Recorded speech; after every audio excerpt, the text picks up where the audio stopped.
2026ல எந்த செக்டார் வந்து நல்லா பெர்ஃபார்ம் பண்ண வாய்ப்பு இருக்கு?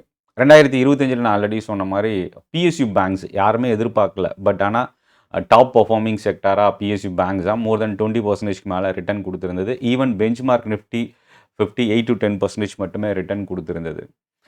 பட் ஆனா நிஃப்டி 50 இடிஎஃப் பக்கம் வரும்போது 3-4% ரிட்டர்ன் தான். ஏன்னா இந்த ட்ராக்கிங் எரர், ஏஎம்சி சார்ஜஸ் இதெல்லாமே போறதுனால ஆக்சுவல் ரிட்டர்ன் எக்ஸாக்ட்டா நிஃப்டி 50 என்ன குடுத்திருக்கோ, அது வந்து நிஃப்டி 50யோட இடிஎஃப் இண்டெக்ஸ் இடிஎஃப் குடுத்திருக்க வாய்ப்பில்ல.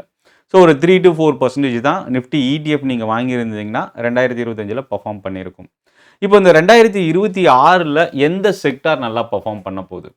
இத பத்தி தான் பார்க்க போறோம். நான் இந்த வீடியோல ஒரு 2, 3 செக்டார்ஸ பத்தி நான் உங்களோட ஷேர் பண்ண போறேன். இது ஒரு லேர்னிங் அண்ட் எஜுகேஷனல் பர்ப்பஸ்க்கான ஒரு வீடியோ மட்டுமே. சென்னை ட்ரேடிங் அகாடமி சப்ஸ்கிரைப் பண்ண மறந்துடாதீங்க. வர ஜனவரி 23ஆம் தேதி மதுரையில ட்ரெய்னிங் செஷன் இருக்கு. ஆப்ஷன் ட்ரேடிங் பத்தின கோர்ஸ் ஸ்டார்ட் ஆகுது. 24ஆம் தேதி திருச்சியில கோர்ஸ் ஸ்டார்ட் ஆகுது. இந்த 2 கோர்ஸுக்கான ரெஜிஸ்ட்ரேஷன் லிங்க் வந்து டிஸ்கிரிப்ஷன்ல இருக்கு. நீங்க கிளிக் பண்ணி யூஸ் பண்ணிக்கலாம். ஸோ இப்போ எந்த செக்டார் அப்படின்னு பார்க்கலாம். ஃபர்ஸ்ட்டு நான் இங்க உங்களோட ஷேர் பண்றது மெட்டல் செக்டார்.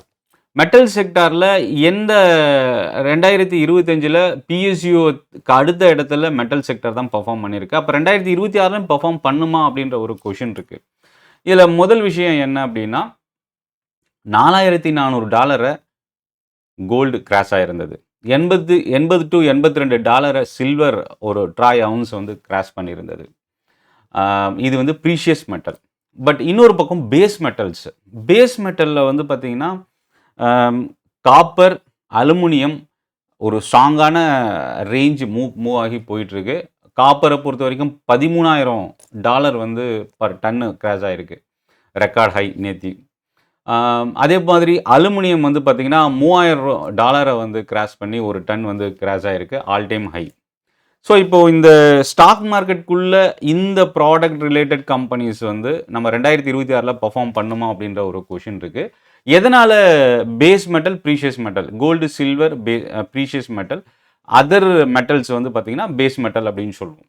ப்ரீஷியஸ் மெட்டல் பொறுத்த வரைக்கும் டாலருக்கு அகைன்ஸ்ட் வாலட்டைல் இருக்கக்கூடிய ஒரு அசெட்.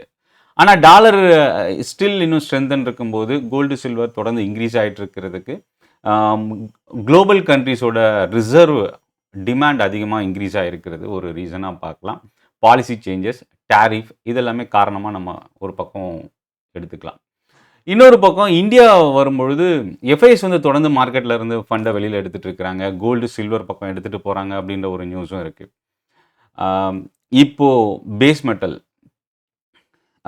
காப்பர் ரிலேட்டட் ஸ்டாக்ஸ் அப்படின்னு பார்க்கும்போது வேதாந்தா, ஹிண்டால்கோ, இந்துஸ்தான் காப்பர், இன்னும் ஒரு சில mid cap and small cap கம்பெனிஸ்லாம் நிறைய இருக்குது. அதே மாதிரி சில்வர் ரிலேட்டட் ஸ்டாக்ஸ் அப்படின்னு வரும்பொழுது இந்துஸ்தான் ஜிங்க் சொல்லலாம், என்எம்டிசி சொல்லலாம். ஸோ இந்த மாதிரி ஒரு சில ஸ்டாக்ஸ், இதை தாண்டி மிட் கேப் அண்ட் ஸ்மால் கேப்பில் ஒரு சில கம்பெனிஸ் இருக்குது.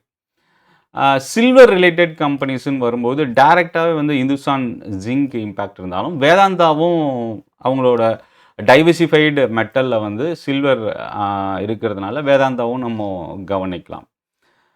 ஸோ இப்போது இதுக்கு என்ன காரணம்? ரெக்கார்டு ஹையை தொடர்ந்து இந்த 2025 அக்டோபர், நவம்பருக்கு அப்புறம் ப்ரீஷியஸ் மெட்டல் ரெக்கார்டு ஹை போச்சு. 2026 இப்போ இந்த பிகினிங்லேருந்தே பார்த்தீங்கன்னா அதர் பேஸ் மெட்டல்ஸ் வந்து ரெக்கார்டு ஹையை பிரேக் பண்ணியிருக்கு. இது இன்னும் எவ்வளோ வரைக்கும் இன்க்ரீஸ் ஆகும்? இது இப்போதைக்கு இந்த மொமெண்டம் கண்டினியூ ஆக தான் சான்சஸ் இருக்குது. ஒரு சில புல் பேக் டவுன் வந்தாலும் மறுபடியும் பவுன்ஸ் பேக் ஆகி மேலே போகிறதுக்கு தான் சான்சஸ் இருக்குது. டைட் சப்ளை ஒரு ரீசன், ப்ரொடக்ஷனில் வந்து இஷ்யூஸு ரெண்டாவது ரீசன், இண்டஸ்ட்ரியல் டிமாண்ட் ஒரு காரணமாக பார்க்கலாம், safe haven and investment flows. அதாவது ட்ரம்போட பாலிசி சேஞ்சஸ், ஒரு சில டேரிஃப் இம்பேக்ட்டு, குளோபல் டெசிஷன்ஸ் இதெல்லாமே வந்து ஈக்விட்டி மார்க்கெட்டில் ஒரு அன்சர்டனிட்டி கிரியேட் பண்ணியிருக்கிறதுனால gold, silver, other metals commodity சைடில் டிமாண்ட் கொஞ்சம் அதிகமாக கிரியேட் ஆகிருக்கு அப்படின்னு சொல்லலாம். இதை தாண்டி ட்ரேட் அண்ட் பாலிசிஸோட சேஞ்சஸ், இன்ஃப்ளூயன்சஸ் ஒரு காரணமாக பார்க்கலாம். ஸோ இதெல்லாமே வந்து பார்த்திங்கன்னா மெட்டல் செக்டார் இந்த 2026ல் ஒரு நல்ல பெர்ஃபார்மன்ஸ் கொடுக்கறதுக்கான பாசிபிலிட்டி. ரெண்டாவது நம்ம இந்தியன் மார்க்கெட்டில் வந்து இன்னொரு 2 செக்டார் நம்ம எடுத்துக்கலாம். 2025ல் பப்ளிக் செக்டார் பேங்க்ஸ் ஏன் நல்லா perform பண்ணியிருந்தது? Attractive valuation.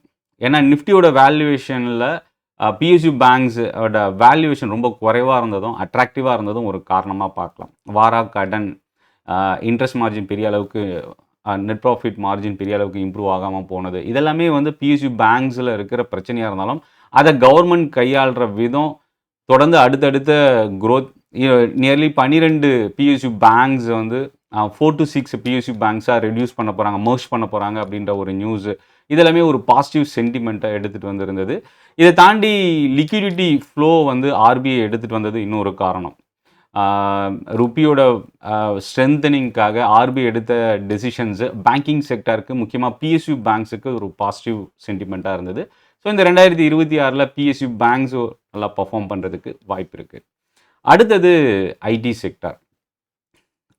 Financial reports கடந்த ஒரு 3 to 4 குவார்ட்டர்ஸில் பெரிய அளவுக்கு எதிர்பார்த்த அளவுக்கு இல்லை.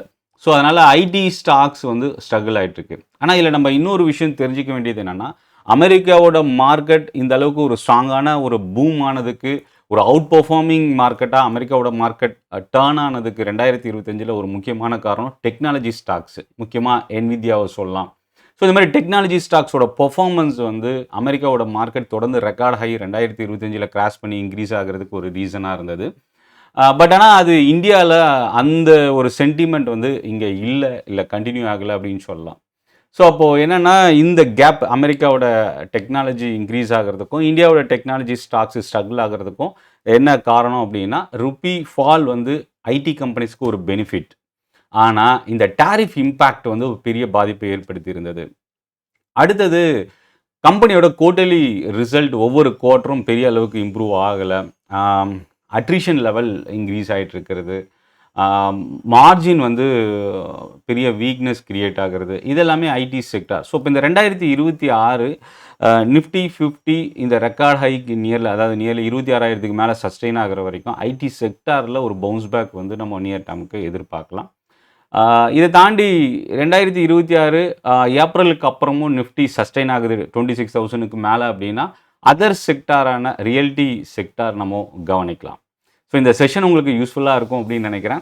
சென்னை ட்ரேடிங் அகாடமி தமிழில் ஸ்டாக் மார்க்கெட்டை லேர்ன் பண்ணுறதுக்கான ஒரு பெஸ்ட் யூடியூப் சேனல். சப்ஸ்கிரைப் பண்ண மறந்துடாதீங்க. 23 ஜனவரி ஈவினிங் 5 மணிக்கு மதுரையில் ஆப்ஷன் ட்ரேடிங் கோர்ஸ் நடக்குது. Direct session, training session. Option ட்ரேடிங்கை அட்வான்ஸ் லெவலில் நீங்கள் லேர்ன் பண்ணுறதுக்கான ஒரு வாய்ப்பு மிஸ் பண்ணிடாதீங்க. அதே போல் ஜனவரி 24 சனிக்கிழமை ஈவினிங் 3 மணிக்கு திருச்சியில் டைரக்ட் ட்ரைனிங் செஷன் நடக்குது. அலைஸ் ப்ளூவோட trade school, Chennai trading academy சேர்ந்து கண்டக்ட் பண்ணுறேன், நான் வரேன். ஸோ அதனால் மிஸ் பண்ணிடாதீங்க. இந்த 2 டைரக்ட் ட்ரைனிங் செஷனும் லிங்க் வந்து டிஸ்கிரிப்ஷனில் இருக்குது, கிளிக் பண்ணி ரிஜிஸ்டர் பண்ணிக்கோங்க. நன்றி, வணக்கம்.